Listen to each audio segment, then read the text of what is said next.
மகிமைப்படுவதாக. இந்த மாதத்தில் நாம் தியானிக்கிற காரியம் என்னன்னா, ஆசீர்வாதம் என்கிற தலைப்பிலே நாம் தியானித்து வருகிறோம். நீதிமொழிகள் 10ஆம் அதிகாரம் 22ஆம் வசனத்தை வாசிக்கும் போது, கர்த்தரின் ஆசீர்வாதமே ஐஸ்வர்யத்தை தரும், அதனோடே அவர் வேதனையை கூட்டார் என்று நாம் பார்த்தோம். கர்த்தரின் ஆசீர்வாதம், ஒரு மனிதனுக்கு யாருடைய ஆசீர்வாதம் தேவை? கர்த்தருடைய ஆசீர்வாதம் தேவை. அப்போ மனுஷனுடைய ஆசீர்வாதம் தேவையில்லையான்னு கேட்டா, மனுஷனுடைய ஆசீர்வாதம் தேவை. நமக்கு யாரிடத்திலிருந்து ஆசீர்வாதம் தேவை? கர்த்தரின் ஆசீர்வாதம். கர்த்தரின், எல்லாம் வாயத்திறந்து சொல்லுங்க, கர்த்தரின். ஆமென். கர்த்தரின் ஆசீர்வாதம் நமக்கு என்ன தரும்? ஐஸ்வர்யத்தை தரும். அதனோடே அவர் வேதனை என்ன செய்ய மாட்டார். கடவுள் ஒரு ஆசீர்வாதம் தந்தால் அதிலே வேதனை இருக்காது, அதிலே வியாதி இருக்காது, அதிலே போராட்டம் இருக்காது. கர்த்தரின் ஆசீர்வாதமே நமக்கு என்ன செய்யும்? ஐஸ்வர்யத்தை. இங்க இருக்கிற எல்லாருக்கும் ஒரு ஆசீர்வாதம் இருக்குதான்னு கேட்டா, நிச்சயமா எல்லாருக்கும் தெய்வம் என்ன செய்திருக்கிறார்? பட்சபாதமே இல்லாமல் ஆண்டவர் ஆசீர்வதித்திருக்கிறார். ஆமென். அவரவருக்கு தகுந்தது போல நல்ல உருவத்தையும் சோதர கிருபைகளையும் படிப்பையும் நன்மையும் கொடுத்திருக்கிறார். எனக்கு ஒண்ணுமே கொடுக்கலன்னு யாருமே என்ன செய்ய முடியாது, சொல்ல முடியாது. அவ்வளவு ஆசீர்வாதத்தை ஈவாக கர்த்தர் கொடுத்திருக்கிறார். ஆமென். அதனாலதான் நம்ம சொல்லுகிறோம், கர்த்தரின் ஆசீர்வாதமே ஐஸ்வர்யத்தை தரும் என்று பார்ப்போம். போன வாரத்துக்கு முந்தின வாரம் சோத்திரம் ஆசீர்வாதம், சோத்திரம் எப்படி நமக்கு வருகிறது என்று நாம் பார்த்தோம். கர்த்தருக்கு பயப்படும் போது, உண்மையா இருக்கும் போது அடிப்படையான காரியங்களை நம்ம பார்த்தோம். போன வாரம் என்ன பார்த்தோம்? அதனோட வேதனையை கூட்டார். வேதனையை குறித்து நாம் போன வாரம் என்ன செய்தோம்? தியானித்தோம். எதுல எல்லாம் வேதனை வருது அப்படிங்கிறத சோதரம் நாம் பார்த்தோம் இல்லையா? சங்கீதம் 16:4 வாசிக்கும் போது, அந்நிய தேவனை நாடி பின்பற்றுகிறவர்களுக்கு என்ன பெருகுமா? வேதனை பெருகும். 1 யோவான் 4:18 வாசிக்கும் போது, பயப்படுகிறவர்களுக்கு என்ன உண்டான? வேதனை உண்டு. பயம் எல்லாவற்றுக்கும் என்னது?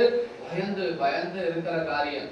சோத்திரம். யாருக்கு பயப்படணும்? கர்த்தருக்கு பயப்பட வேண்டும் இல்லையா? பயப்படுவர்களுக்கு சோத்திரம். தேவையில்லாம எல்லா காரியத்துக்கும் பயப்படுவர்களுக்கு வேதனைகள் உண்டு. சங்கீதம் 32:10 வாசிக்கும் போது, துன்மார்க்கனுக்கு என்ன உண்டு? வேதனை உண்டு. தன்னுடைய இஷ்டப்படி வாழ்கிறவனுக்கு யாரு பேச்சையும் நான் கேட்க மாட்டேன், யாருடைய சோத்திர ஆலோசனை நான் படி நடக்க மாட்டேன், நான் தான் ராஜா, நான் தான் மந்திரி நடக்கிற மனிதன் பேர் தான் துன்மார்க்கன். அப்படி துன்மார்க்கனுக்கு என்ன உண்டா? வேதனைகள் உண்டு என்று நாம் வேதத்திலே பார்த்தோம். அதே போல நீதிமொழிகள் 29:29 என்ன சொல்லப்பட்டிருக்கிறது? மதுபானம் பண்ணுகிறவர்களுக்கு என்ன உண்டு? வேதனைகள் உண்டு. மதுபானம் பண்ணுகிறவர்கள் இல்லையா? சோத்ரா. ஐயோ, யாருக்கு வேதனை, யாருக்கு கலக்கம், யாருக்கு சண்டை, யாருக்கு துக்கம்? மதுபானம் தங்கி இருக்கிறவர்களுக்கு தானே என்று நீதிமொழிகள் 23ஆம் அதிகாரத்துல பார்த்தோம் இல்லையா? அதே போல இந்த வாரத்துல சம்பவித்த காரியம் கள்ளச்சாராய காரியம் இல்லையா? சோத்திரம் இல்லையா? 50க்கு மேற்பட்ட மக்கள் இறந்து போனாங்க. மதுபானம் பண்ணுகிற, மதுபானம் குடிக்கிற இடத்துல தங்கி இருக்கிறது கூட பாவம் என்று பைபிள் வசனம் என்ன செய்கிறது? சொல்லுகிறது. மச்சானுக்கு தான் வாங்கி கொடுத்தேன், அண்ணனுக்கு தான் வாங்கி கொடுத்தேன், நான் குடிக்கல அப்படின்னு எல்லாம் சொல்லுவோம் இல்லையா? சோத்திரம். என்னதான் இருந்தாலும் அந்த இடத்தில் இருப்பதே நமக்கு ஒரு பாவம். அதனால சோத்திரம், மதுபானம் பண்ணுகிறவர்கள், அந்த இடத்தில் தங்கி இருக்கிறவர்கள், அது பளபளப்பாய் தோன்றும் போது என்ன செய்யாது? பாராதே. முடிவில் என்ன செய்யும்? விரியனை போல கடிக்கும், பாம்பை போல என்ன செய்யும்? தீண்டும். பாம்பை போல தீண்டும் இல்லையா? இன்னைக்கு லேடிஸ் எல்லாம் குடிக்கிறாங்க அப்படின்னா சோத்திரம், கட்டாயமா ஒரு அடிப்பு கண்டிப்பா என்ன செய்து இருக்கு. குடும்பமா வாங்கிட்டு வந்து குடிக்கலாம்ப்பா, சரியா? பிள்ளைகள்லாம் தூங்கினதுக்கு அப்புறம் நீ பாதி நான் பாதி இல்லையா? சோத்திரம், நீ ஆஃப் அடிச்சா நான் புல் அடிக்கிறேன் அப்படின்னு அடிக்கிற கூட்டம் எல்லாம் உண்டு, சரியா? சோத்திரம். அப்படி பழகிற பழக்கம் பிள்ளைகளுக்கு என்ன செஞ்சிடும்? அப்படியே தொற்றி விடும். இது ஒரு அசுத்த ஆவி, சரிங்களா? சோத்திரம். அதான் சொல்லக்கூடிய, யாருக்கு துக்கம், யாருக்கு வேதனை, யாருக்கு சண்டை, யாருக்கு கலக்கம்? மதுபானம் பண்ணுகிறவர்களுக்கும் அதிலே குடியிருக்கிறவர்களுக்கும் தானே என்று வசனங்கள் பார்த்தோம். அடுத்தது நம்ம பார்க்கிறோம், கர்த்தருடைய நாளிலே வேதனை உண்டு. ஏசாயா 13:8 நம்ம வாசிக்கும் போது, கர்த்தருடைய நாள், இயேசு கிறிஸ்துவினுடைய நாள் வரும்போது வேதனை என்ன செய்யுமா? பெருகும் என்று நாம் வேதத்திலே வாசிக்கிறோம். அடுத்தது நரகத்திலே, பாதாளத்திலே நமக்கு என்ன உண்டு? வேதனைகள் உண்டு என்று சொல்லி நம்ம பார்த்தோம்.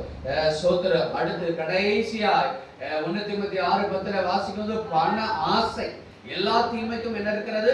வேறா இருக்கிறது. அதை பற்றி கொள்ளவர்களுக்கு என்ன உண்டாமா? வேதனைகள் உண்டு என்று சொல்லி நம்ம பார்த்தோம் இல்லையா? பண ஆசை, பணம் தேவை இல்லையா? தேவை என்பது வேறு, ஆசை என்பது வேறு. பணத்துக்காகவே ஓடுகிற வாழ்க்கை அல்ல, சரிங்களா? பணத்துக்காகவே செய்கிற காரியம் என்ன அப்படின்னு கேட்டீங்கன்னா அது பாவம் இல்லையா? சோத்திரம் இல்ல. தேவைக்காக ஓடுகிறது வேறு. நம்முடைய குடும்பத்துக்காக சம்பாதிக்கணும், கல்விக்காக சம்பாதிக்கணும், நல்லபடியா உடுத்துவதற்காக சம்பாதிக்கணும், பிள்ளைகளுடைய படிப்புக்காக சம்பாதிக்கணும், சரிங்களா? சோத்திரம். போற இடத்துல எல்லாம் 10 வீடு 5 வீடு கட்டுவேங்கிறது அது ஆசை இல்லையா? இருப்பதற்கு 1 வீடு 2 வீடு கட்டுவது அது தேவை இல்லையா? சோத்திரம். ஆண்டவருக்கு சோத்திரம் உண்டாதா? பண ஆசை எல்லா தீமைக்கும் எப்படி இருக்கிறதா? அடிப்படையே பண ஆசை. அதனால சோத்திரம். யாருக்கு வேதனை அப்படின்னு கேட்டா, அந்நிய தேவனை நாடி பின்பற்றுகிறவர்களுக்கு, பயப்படுகிறவர்களுக்கு, துன்மார்க்கனுக்கு, மதுபானம் பண்ணுகிறவர்களுக்கு கர்த்தரின் நாளிலே வேதனை உண்டு இல்லையா? சோத்திரம். ஆண்டவருக்கு மகிமை உண்டாவதாக. சோத்திரம். பாதாளத்திலே நரகத்திலே வேதனை உண்டு. பண ஆசை எல்லா தீமைக்கும் எப்படி இருக்கிறதா? வேறா இருக்கிறது என்று நம்ம பார்த்தோம். வேதனைகளுக்கு ஆரம்பம். அப்ப கர்த்தரின் ஆசீர்வாதமே ஐஸ்வர்யத்தை தரும். அதனோட அவர் வேதனை என்ன செய்ய மாட்டார்? கூட்டார். வேதனை கூட்டார். கர்த்தருக்கு மகிமை உண்டாவதாக. இந்த நாளிலும் எபேசியர் புத்தகம் 1ஆம் அதிகாரம் 3ஆம் வசனத்தை நாம் வாசிக்கலாம்.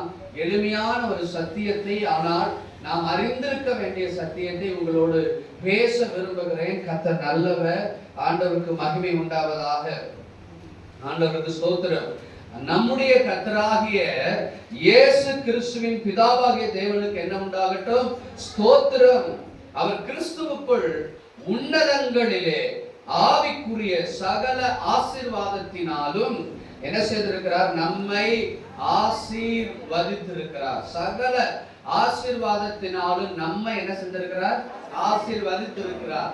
இயேசு கிறிஸ்து சிலுவையிலே ரத்தம் சிந்தி பாடு அனுபவித்து அவர் உயிரோடு எழுந்ததுக்கு அப்புறம் ஆண்டவர் என்ன செய்திருக்கிறார்? சகல ஆசீர்வாதத்தினாலும் ஆசீர்வதித்திருக்கிறார். யாரை ஆசீர்வதித்திருக்கிறார்னா, ஆண்டவரை நம்புகிற பிள்ளைகளை ஆண்டவர் என்ன செய்கிறார்? ஆசீர்வதிக்கிற ஒரு நல்ல தேவனாக ஆண்டவர் இருக்கிறார்.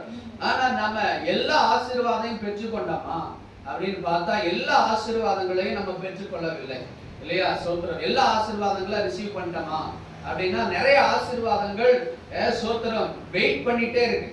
சில ஆசீர்வாதங்கள் காத்திருக்கிறது. இந்த ஆசீர்வாதம் சோத்திரம் நமக்கு கொடுப்பதற்கு தேவன் ரெடியா இருக்கிறார். ஆனா நம்ம பெற்றுக்கொள்வதற்கு நமக்கு என்ன இல்ல?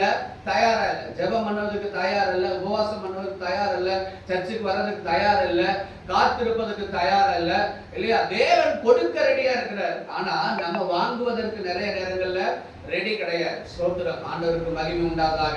இரண்டாவது சோத்திரம், ஆசீர்வாதம் இன்னது என்பது தெரியாமல் இருக்கிறோம். ஆசீர்வாதம் எனக்குன்னு வச்சிருக்கிற ஆசீர்வாதம், எனக்கு என்னென்ன ஆசீர்வாதம் வச்சிருக்காங்கிறது நிறைய பேருக்கு தெரியாது. சோத்திரம். ஆண்டவருடைய நாமம் மகிமைப்பட எனக்குன்னு என்ன ஆசீர்வாதங்கள் கர்த்தர் வச்சிருக்கிறாருங்கிறது தெரியாததுனால அந்த ஆசீர்வாதத்தை சுதந்திரிக்க முடியவில்லை. அந்த ஆசீர்வாதத்தை என்ன செய்ய முடியல? சுதந்திரிக்க முடியல. எனக்குன்னு வச்ச வரம், எனக்குன்னு வச்ச கிருபை, எனக்குன்னு வச்ச அபிஷேகம், எனக்குன்னு வச்ச நன்மைகள், என் பிள்ளைகளுக்குன்னு வச்ச ஆசீர்வாதங்கள், இதை என்ன செய்ய முடியல? சுதந்திரிக்க முடியல. அதனாலதான் மோசே சொன்னாரு, உபாகம் 1ஆம் அதிகாரத்துல சொல்லும் போது, நீ சுதந்திரிக்கும்படி போய் என்ன செய்ய? சுதந்திரிக்கணும். அப்ப சுதந்திரிக்காத ஆசீர்வாதங்கள், ஒன்று பெற்றுக்கொள்ளாத ஆசீர்வாதங்கள், இரண்டாவது சுதந்திரிக்க முடியாத ஆசீர்வாதங்கள். சுதந்திரிக்க முடியல இல்லையா? சோத்திரம். ஆண்டவருக்கு மகிமை உண்டாவதாக. ஆண்டவருடைய நாமம் மகிமைப்படட்டும். ஆனால் ஆண்டவர் என்னன்னா, என்னாகும் 24:1 வாசிக்கும் போது, இஸ்ரவேலை ஆசீர்வதிப்பதே கர்த்தருக்கு என்னது? இஸ்ரவேலை ஆசீர்வதிப்பதே கர்த்தருக்கு பிரியம். ஆகாய 2:19 இன்று முதல் நான் உங்களை ஆசீர்வதிப்பேன் என்று சொன்னார். எசேக்கியேல வாசிக்கும் பொழுது ஆசீர்வாதமான மழை பெய்யும் என்று ஆண்டவர் சொன்னார். அல்லேலூயா. நல்ல சொல்லுங்க, கையை உயர்த்தி அல்லேலூயா.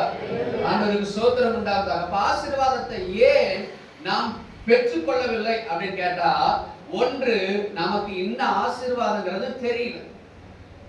தெரியும். இரண்டாவது, அது பெற்றுக்கொள்வதற்கு மனப்பக்குவமோ ஜெபமோ ஆயத்தமோ நமக்கு என்ன கிடையாது, பொறுமை கிடையாது. சோத்திரம், பொறுமை கிடையாது. ஆக்க பொறுத்தவங்க என்ன செய்ய மாட்டாங்க, ஆற பொறுக்க மாட்டாங்க. சோத்திரம் இல்லையா, ஆற பொறுக்கிறது இல்லை, பொறுத்தார் என்ன செய்வாங்க, பூமி ஆழ்வார் இல்லையா. சோத்திரம், பொறுமையாய் நீ கர்த்தருக்கு காத்திருந்து நீ பொறுமையாய் இருந்தால் தேசத்தை சுதந்திரித்துக் கொள்வாய் என்று சங்கீதம் 37ஆம் சங்கீதத்திலே நம்ம வாசிக்கிறோம். அப்ப சுதந்திரிக்க வேண்டிய ஆசீர்வாதங்கள் இல்லையா. மூன்றாவது காரியம் என்னன்னா, தூர நிற்கிற ஆசீர்வாதங்கள் இல்லையா. தூர நிற்கிற ஆசீர்வாதங்கள் நமக்கு வாழ்க்கையில சில பேர் ஆசீர்வாதங்களை விரும்பியும் பெறவே மாட்டாங்க. சில பேர் ஆசீர்வாதங்களை விரும்பியும் என்ன செய்ய மாட்டாங்க, பெற்றுக்கொள்ளவே மாட்டாங்க. தூரமாவே இருக்கும், அது எட்டாத கனியா இருக்கும். அதெல்லாம் அவங்களுக்கு மட்டும்தானுங்க, அது எனக்கு கிடையாதுங்க. அது ஏசு லைக்கிறாரு டிஜேஸ் ஐயாவுக்கு மட்டும்தானுங்க, நமக்கு இல்லைங்க. என் சொந்தக்காரர் தூர தேசத்துல இருக்கிறாருங்க, அவருக்கு மட்டும்தானுங்க, எனக்கு கிடையாதுங்க இல்லையா. சோத்திரம், அவர் மட்டும்தானுங்க வெளிநாடு போவாரு, நான் வெளிநாடு போக முடியாதுங்க. தூரமாய் நிற்கிற ஆசீர்வாதங்கள் நிறைய இருக்கிறது. சோத்திரம், அதனாலதான் ஆபிரகாம் தன் கண்களை ஏறெடுத்து பார்த்தான். சோத்திரம், ஏறெடுத்து பார்த்த போது சோத்திரம், லோத்து தெரிந்து கொண்டது தன்னுடைய சுயவெளி. ஆனால் ஆபிரகாம் தெரிந்து கொண்டது தேவன் தனக்கு வச்சிருந்த பாதை. எங்கீங்களா போயிட்டீங்களா? ராமன் சொல்லுங்க.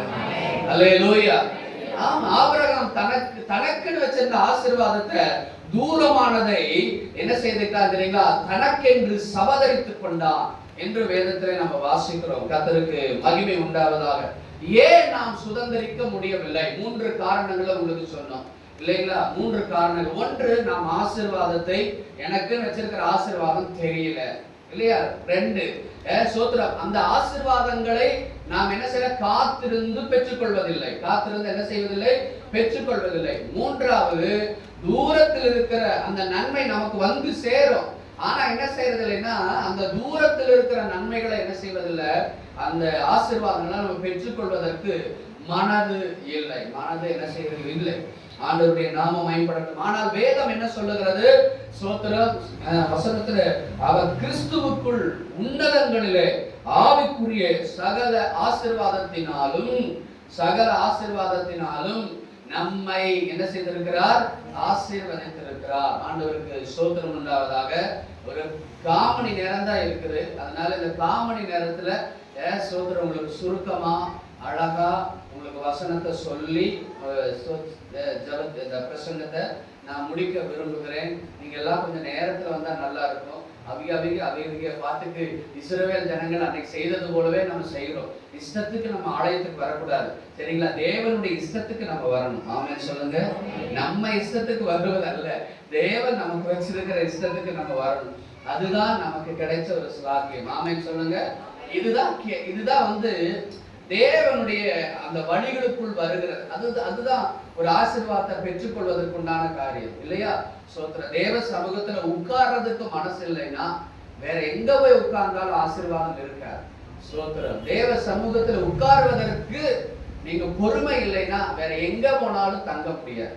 உண்மையை சொல்லுகிற, தேவ சமூகத்திலே அமர்ந்து பழகுங்க, வசனத்தை வாசி பழங்க, தேவனோடு உறவு, அந்த உறவினை பெருகுங்க. அப்பொழுது ஆசீர்வாதம் கட்டாயம் உங்கள் வீடு தேடி வரும். நம்ம ஆசீர்வாதங்களை தேடி போவதை விட தேவன் ஆசீர்வாதங்களை நமக்கு தேடி தருவார். அல்லேலூயா சொல்லுங்க. அல்லேலூயா. சிரித்த முகத்தோடு சொல்லுங்க. அல்லேலூயா. சந்தோஷமா நீங்க வசனங்களை கேளுங்க, கர்த்தர் உங்களை ஆசீர்வதிப்பார். சோத்திரம், எடுத்த டாபிக்கே வேற, அதனால நமக்கு நேரம் குறைவுனால வேற ஒரு டாபிக் நான் போறேன். கர்த்தர் நல்லவர். ஆதியாம் புஸ்தகத்தில் 49ஆம் அதிகாரத்துல வாசிக்கும் போது ஸ்தோத்திரம், இங்கே எப்படி வாசிக்கிற ஒரு மனிதன் எப்படி ஆசீர்வதிக்கப்பட்டான் பாருங்க. ஸ்தோத்திரம், நீங்க வேணா பாருங்க, உங்க செல்போன் அடிச்சதுன்னா எனக்கு கொடுத்துருங்க கிஃப்டா. ஸ்தோத்திரம், கர்த்தர் நல்லவர். அல்லேலூயா. ஸ்தோத்திரம், அதுல ஆப்ஷன் எல்லாம் தெரிஞ்சு வச்சிருக்கணும் இல்லையா. சைலண்டில் போடுவது எப்படி இல்லையா, ஸ்தோத்திரம், சவுண்டை கம்மி பண்ணுவது எப்படி, ஸ்தோத்திரம், அதெல்லாம் நம்ம பழகி வச்சுக்கணும். ஆமென் சொல்லுங்க. ஸ்தோத்திரம். ஆதியாகமம் புத்தகம் 49ஆம் அதிகாரத்தில் 22, 23, 24, 25 வசனங்களை வாசிக்கலாம். அன்பான சண்டைக்கு நன்றி. ஒருவர் வாசிங்கள். யோசேப்பு கனி தரும் செடி, நீர் ஊற்றண்டையில் உள்ள கனிதரும் செடி அதன் கொடிகள் சுவரின் மேல் படரும். வில்வீரர் அவனை மனமடிவாக்கி அவன் மேல் எய்து அவனை பகைத்தார்கள். ஆனாலும் அவனுடைய வில் உறுதியாய் நின்றது.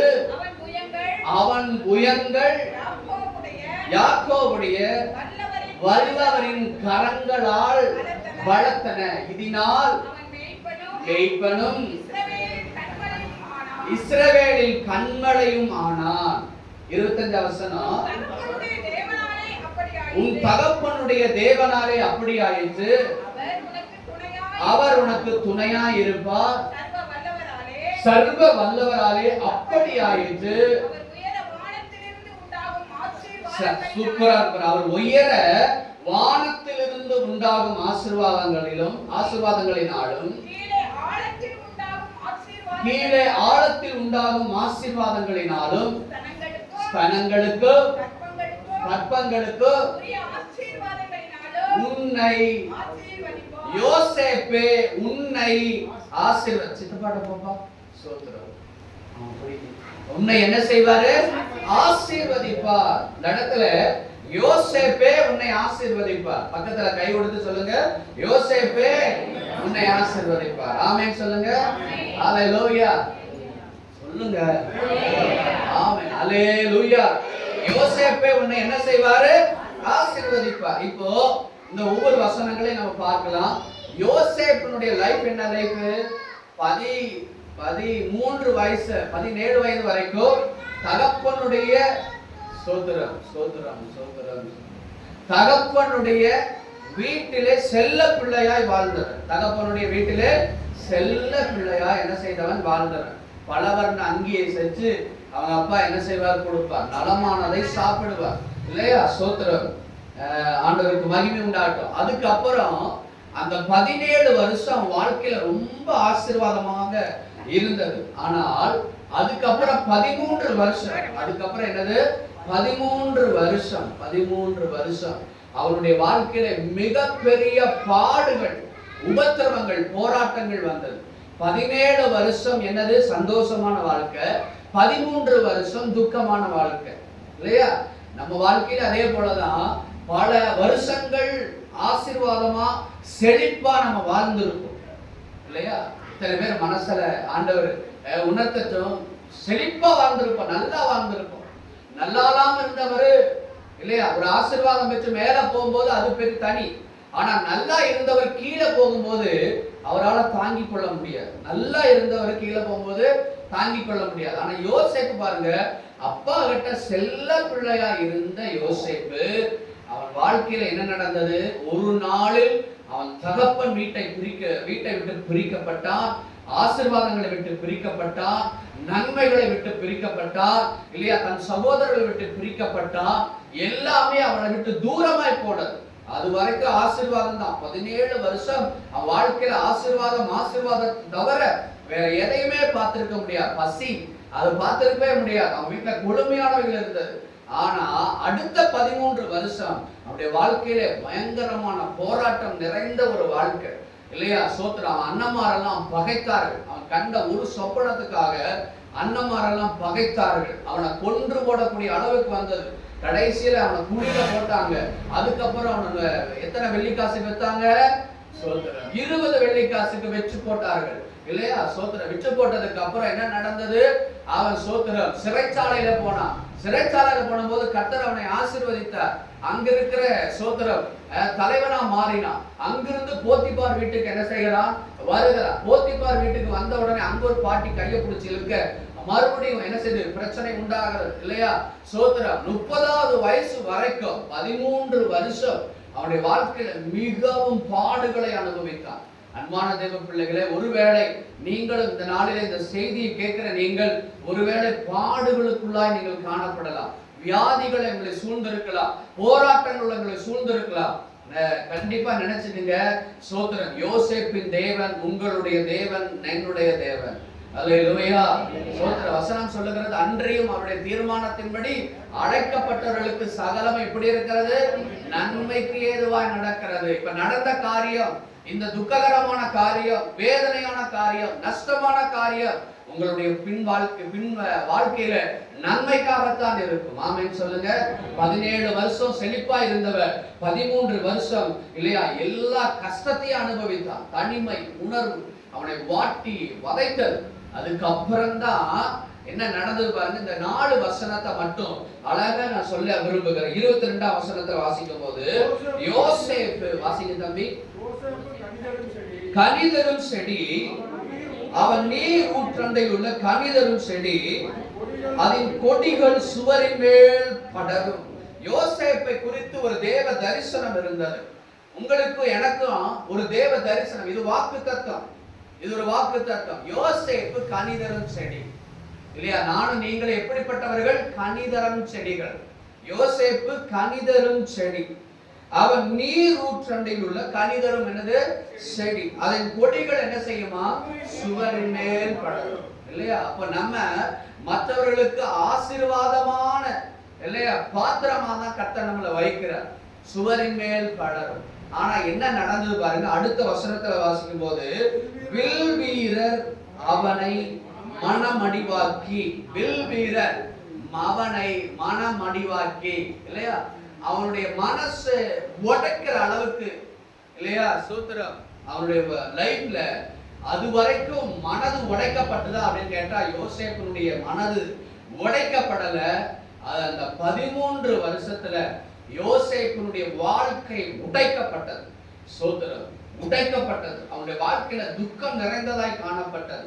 இன்னைக்கும் நீங்க சொல்லலாம், பல காரியங்களில் உங்களுடைய இருதயம் உடைக்கப்பட்டிருக்கலாம், இல்ல நொறுங்கி போயிருக்கலாம். வாழ்றதை விட சாகிறது மேலும் சொல்லி நீங்களும் நானும் சொல்லி இருக்கலாம்.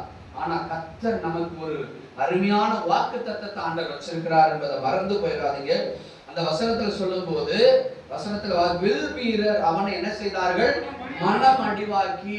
உங்க யாரெல்லாம் மனசு உடைக்கிற மாதிரி யாராவது பேசியிருக்காங்களா? உங்களை துக்கப்படுத்திருக்காங்களா? உங்களை காயப்படுத்திருக்காங்களா? சோத்திரம், கவலைப்படாதீங்க, அது நன்மைக்கு ஏதுவா இருக்கும். அல்லேலூயா. அது தீமை அல்ல, அது நன்மைக்காய் உண்டாயிருக்கும். ஆமென். வில் வீரர் அவனை என்ன செய்தார்கள்? மனம் அடிவாய் உடைச்சே போட்டாங்க. வாழ்க்கையில அந்த துக்கத்தை சம்பாதிக்க அந்த அந்த அந்த அந்த சோத்திரம் அந்த துக்கத்தை ஏற்றுக்கொள்ளாத ஒரு மனுஷன் அவனுடைய மனது உடைக்கப்பட்டு கதறினானா. சிறைச்சாலையில கதறி அழுதிருக்கிறான். ஆண்டவரே சோத்திரம், யெகோவா தேவனை நான் நம்பி இருந்தேனே, இப்ப என்ன நடக்கிறதுன்னு சொல்லி அழுகிறான், புலம்புகிறான். வில் வீரர் அவனை மனமடிவாக்கி அவன் மேல் எய்து பச்சி குளரா. எல்லாருக்கும் சோத்திரம் அம்பு வராது. யார் கனி தரக்கூடியவர்களோ அவர்களுக்கு தான் அன்பு வரும். சோத்திரம். காய்ச்ச மரத்துக்கு என்னது? கல்லடி. நல்ல பழமா இருக்கிறவங்களுக்கு என்னது? அந்த பழமொழிக்கு சத்தமா சொல்லுங்க. காய்த்த மரத்துக்கு என்னது? கல்லடி. காய்க்காத மரத்துக்கு என்ன? ஒரு அடி என்ன செய்யாது? வெளுகாது. நல்ல கனி தரக்கூடிய, நல்ல ஆசீர்வாதம் நிறைந்த நன்மைகளை செய்கிற அந்த மரத்துக்கு தான் என்ன உண்டு? கல்லடி உண்டு இல்லையா? இந்த இடத்துல வாசிக்கும் அவன் மேல் எய்து அவனை என்ன செய்தார்கள்? பகைத்தார்கள். அடுத்த வார்த்தை சொல்லுது 24ஆம் வசனத்துல, ஆனாலும் அவனுடைய வில் என்ன செய்தது? உறுதியாய் நின்றது. எப்படி? அல்லேலூயா.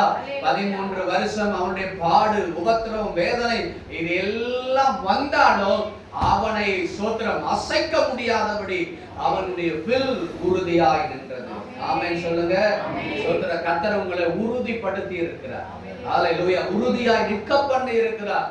சோத்திரம். உங்கள் குடும்பம், உங்களுடைய காரியம் உறுதியாய் நிற்கும். கர்த்தருக்கு மகிமை உண்டாவதாக. ஆனாலும் அவனுடைய வில் என்ன செய்தது? உறுதியாய் நின்றது. அவன் புயங்கள் என்ன சொல்லுங்க? அவனுடைய புயங்கள் யாக்கோபுடைய வல்லவரின் கரங்களால் என்ன செய்தது? பலத்தது. நம்மால் அல்ல சொல்லுங்க, யாக்கோபின் தேவனுடைய கரத்தினால் பலத்தது. அல்லேலூயா. யாக்கோபுடைய வல்லவரின் கரங்களினால் பலத்தன. ஆண்டவருக்கு ஸ்தோத்திரம். உங்களை என்னை அழைத்த தேவன் அவர் உண்மை உள்ளவர். ஆண்டவர் கைவிட மாட்டார். சோத்திரம். யாக்கோபினுடைய வல்லவர் உங்களை நடத்த அவர் போதுமானவராக ஆண்டவர் இருக்கிறார். சோத்திரம். ஆண்டவருடைய கரம் மாத்திரம் இல்லைன்னா நம்ம என்றைக்கோ மண்ணோடு மண்ணாய் போயிருப்போம். ஆனால் யாக்கோபின் வல்லவர் நம்முடைய கையை பிடிச்சு நிறுத்தி இதுவரைக்கும் நம்மை ஓட செய்து கொண்டிருக்கிறார். நல்ல கையை உயர்த்தி ஆமென் சொல்லுங்க. நல்ல சொல்லுங்க அல்லேலூயா. சோத்திரம். அவன் புயங்கள் யாக்கோபுடைய வல்லவரின் கரங்களால் பலத்தன. இதனால் அவன் மேய்ப்பனும் இஸ்ரவேலின் கண்மலையும் என்ன செய்தான்? இதுக்கப்புறம் தான் யோசேப்புக்கு ஒரு நாள் என்ன வருகிறது? அழைப்பு வருகிறது. ராஜாவுடைய சமூகத்திலிருந்து உங்களுக்காக ஒருத்தருக்கு தூக்கத்தை தொலைக்க வைக்க நம்முடைய ஆண்டவரால முடியும். அல்லேலூயா. பார்வோன் மன்னனுக்கு என்ன வரல? தூக்கம் வரல. சொப்பனம் கண்டான். 7 பசுக்கள், 7 காஞ்ச பசுக்கள் வந்தது. சோத்திரம். இந்த சொப்பனத்தை அர்த்தம், இந்த சொப்பனத்தினுடைய அர்த்தத்தை சொல்லக்கூடியது யார் என்று கேட்கும்போது அந்த எகிப்து தேசத்தில் யாருக்குமே இல்லாத ஒரு கிருபை யோசேப்புக்குள்ளே கர்த்தர் வைத்திருந்தார். ஆமென் சொல்லுங்களேன். அல்லேலூயா. சோத்திரம். நம்மை ஆசீர்வதிக்கணும்னா ஆண்டவர் எந்த விதத்திலே ஆசீர்வதிக்க முடியும்? நல்லா தெரிந்து கொள்ள வேண்டும். எல்லா கதவுகளும் அடைக்கப்பட்டாலும், 4 பக்கம் அடைக்கப்பட்டாலும் வழி திறப்பதற்கு பரலோகம் நமக்கு ரெடியா இருக்கும். நல்ல கையை உயர்த்தி ஆமென் சொல்லுவோம். நல்ல சொல்லுங்க அல்லேலூயா. ஆமென். யாக்கோபு அவனுடைய புயங்கள் யாக்கோபினுடைய வல்லவரின் கரங்களினால் என்ன செய்தது? பலத்தது. பலத்தது. நீங்கள் பலத்து போவீர்கள். கவலைப்படாதீங்க. நீங்க ஒரு நாள் குறுகி போவதில்லை. கர்த்தர் உங்களை பலக்க பண்ணுவார். இந்த சபையை கர்த்தர் பலக்க பண்ணுவார், பெருக பண்ணுவார். அல்லேலூயா. இதனால் அவன் மேய்ப்பனும் இஸ்ரவேலின் கண்மலையும் ஆனான். கடைசி வசனத்துல வாசிக்கும் போது உன் தகப்பனுடைய தேவனாலே என்ன செய்தது? அப்படி ஆயிற்று. யாராலே ஆயிற்று? கர்த்தராலே ஆயிற்று. கர்த்தர் செய்வாரா? கண்டிப்பா செய்வார். கர்த்தராலே என்ன செய்தது? ஆயிற்று. அப்படியா? அவர் உனக்கு என்ன செய்வார்? துணையாய் இருப்பார். அவர் உனக்கு சோத்திரம் துணையாய் இருப்பார். நிச்சயமா துணை இல்லாம போயிடுவாரா? இல்ல. அவர் உங்களுக்கு எப்படி இருப்பார்? துணையாய் இருப்பார். அவர் உனக்கு சர்வ வல்லவராலே என்ன செய்தது? அப்படி ஆயிற்று. சர்வ வல்லவராலே அப்படி ஆயிற்று. சோத்திரம். அவர் உயரே வானத்திலும் சோத்திரம் வானத்தில் உண்டாகும் ஆசீர்வாதங்களினாலும் வானத்தில் இருந்து உண்டான ஆசீர்வாதங்கள், வானத்தில் இருந்து உண்டான ஆசீர்வாதங்கள் தனியா இருக்கு. வானத்தில் இருந்து உண்டாகிற ஆசீர்வாதங்கள், அந்த ஆசீர்வாதங்கள் பாத்தீங்கன்னா எந்த மனிதனும் ஆசீர்வதிக்க முடியாது. ஓ ஆமென் சொல்லுங்க. சோத்திரம். பரலோக தேவனால் கொடுக்கிற ஆசீர்வாதம் இருக்குது பாருங்க. அந்த ஆசீர்வாதங்கள் சோத்திரம் மனிதனால் கொடுக்க முடியாத ஆசீர்வாதங்கள். யோசேப்புக்கு கிடைச்சது வானத்தினால் உண்டான ஆசீர்வாதங்கள். வானத்திலிருந்து உண்டான ஆசீர்வாதங்கள் என்னது தெரியுமா? விலையேறப்பட்ட அபிஷேகம். யோசேப்புக்குள் கர்த்தர் அந்த விசேஷத்த ஆவியை அனுப்பி இருந்தார், நன்மைகளை அனுப்பி இருந்தார். தேவ பிள்ளைகளே, இன்றைக்கு நீங்களும் நானும் பெற்றுக்கொள்ள வேண்டியது என்ன தெரியுமா? வானத்திலிருந்து உண்டான ஆசீர்வாதங்கள். ஆமென் சொல்லுங்க. அல்லேலூயா. சோத்திரம். கர்த்தருக்கு மகிமை உண்டாவதாக. பரலோக தேவன் தம்முடைய வார்த்தையை சொல்லி ஒரு காரியத்தை அனுப்பினார் என்றால் அது அப்படியே ஆகும். அது அப்படியே ஆகும். நிச்சயமாய் ஆகும். சோத்திரம். அந்த வானத்திலிருந்து உண்டான ஆசீர்வாதங்கள், அந்த வானத்திலிருந்து கிடைக்கக்கூடிய நன்மைகள், அதெல்லாம் நம்ம பெற்றுக்கொள்ளணும். அது எங்க பெற்றுக்கொள்ளணும் அப்படின்னா தேவ சமூகத்துலதான் பெற்றுக்கொள்ள முடியும். குறுக்கு வழியில என்ன செய்ய முடியாது? பெற்றுக்கொள்ள முடியாது. 1/2 கிலோ கொடுங்க ஆசீர்வாதம்னா கண்டிப்பா கிடைக்காது. அது சோத்திரம். 2வது இருக்குது பாருங்க, அது வேணா வாங்கிக்கலாம். கீழே வாசிக்கிறோம் பாருங்க. கீழே ஆழத்தில் உண்டான ஆசீர்வாதங்கள் இல்லையா? சோத்திரம். ஸ்தானங்களும் கர்ப்பங்களுக்குரிய ஆசீர்வாதங்களினாலும் அவர் உன்னை என்ன செய்வாரு? ஆசீர்வதிப்பார். கர்த்தர் இவன் தனிமையா இருந்தவனுக்கு ஆண்டவர் துணையை ஆஸ்நாத்தை கொடுத்தார். பிள்ளை இல்லாமல் இருந்த யோசேப்புக்கு எப்ராயிம் மனாசேயை ஆண்டவர் கொடுத்தார். எல்லா ஆசீர்வாதங்களையும் கர்த்தர் என்ன செய்தாரு? இந்த யோசேப்புக்கு ஆண்டவர் கொடுத்தார். எனக்கு அன்பான தேவனுடைய பிள்ளைகளே, ஆண்டவர் உங்களையும் உறுதியாய் நிற்க பண்ணுவார், உங்களையும் பலக்க பண்ணுவார். அவர் உங்களுக்கு துணையாய் இருப்பார். உயரே வானத்தில் உண்டாகும் ஆசீர்வாதங்களும், ஆழங்களில் உண்டான ஆசீர்வாதங்களும் இல்லையா? சோத்திரம். கர்ப்பங்களுக்குரிய ஆசீர்வாதங்களும், எல்லா ஆசீர்வாதங்களையும் உங்களை நிரப்பி உங்களை அற்புதமாய் ஆண்டவர் நடத்துவார். யாக்கோபுடைய வல்லவராலே அது அப்படி ஆகும். யோசேப்பு கனிதரும் செடியாய் கர்த்தர் மாற்றினார். எனக்கு அன்பான தேவ பிள்ளைகளே, எவ்வளவு வேதனைகளோடு போராட்டங்களோடு நீங்கள் இருந்தாலும் இந்த காலை நேரத்தில் பரிசுத்த ஆவியானவர் சோத்திரம் உங்களோடு இடைப்படட்டும். கர்த்தர் உங்களோடு பேசட்டும்.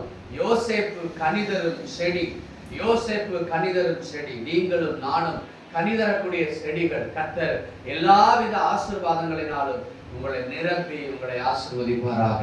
எல்லா கண்களை மூடி ஒரு நிமிஷம் எழுந்து நின்று, ஆண்டவரே ஓதனா மசியா பூதனா சகதனா அந்தரா தலகந்தா ரெகுதினா மக்கரா ஹalleluya.